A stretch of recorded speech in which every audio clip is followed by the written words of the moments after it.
বন্ধুরা, বান্দরবন বেড়াতে গেলে ঝর্ণাতে গোসল করতে কার না মন চায়। তাই আমরাও নেমে পড়েছি ঝর্ণাতে। আর এই ঝর্ণার পানি এত স্বচ্ছ, এত ঠান্ডা, যদি না নামতাম তাহলে আর বুঝতাম না। আর এই ঝর্ণাটা সেই পাহাড়ের উপর থেকে বেয়ে এসেছে এই পাহাড়ের তলদেশে।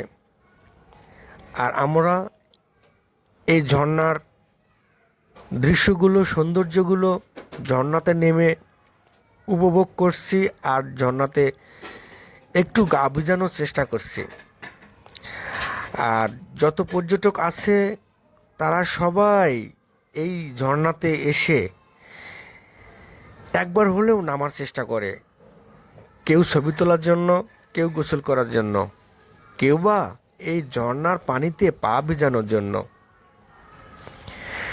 কারণ এই সৌন্দর্য যদি উপভোগ করতে নাই পারা যায় তাহলে কিন্তু ভ্রমণটাই মিছে হয়ে যায়। তাই সবাই যখন এই ঝর্ণার কাছে চলে আসে, সবাই একবার হলেও নামার চেষ্টা করে এই ঝর্ণাতে, আর এই ঝর্ণার সৌন্দর্যটা উপভোগ করার জন্য।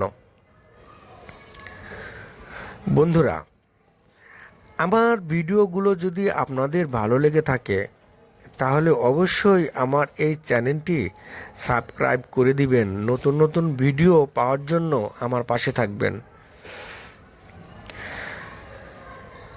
কত সুন্দর ঝর্ণা, সবাই একসাথে বসে গল্পগুজব করা, ঝর্ণার পানিতে গা ভিজানো, আসলেই এনজয়টাই অন্যরকম।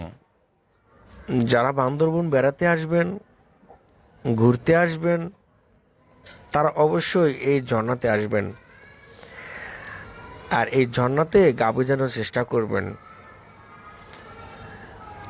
যদি বেড়াতে এসে এই ঝর্ণায় গাটা যদি না ভিজান তাহলে আপনার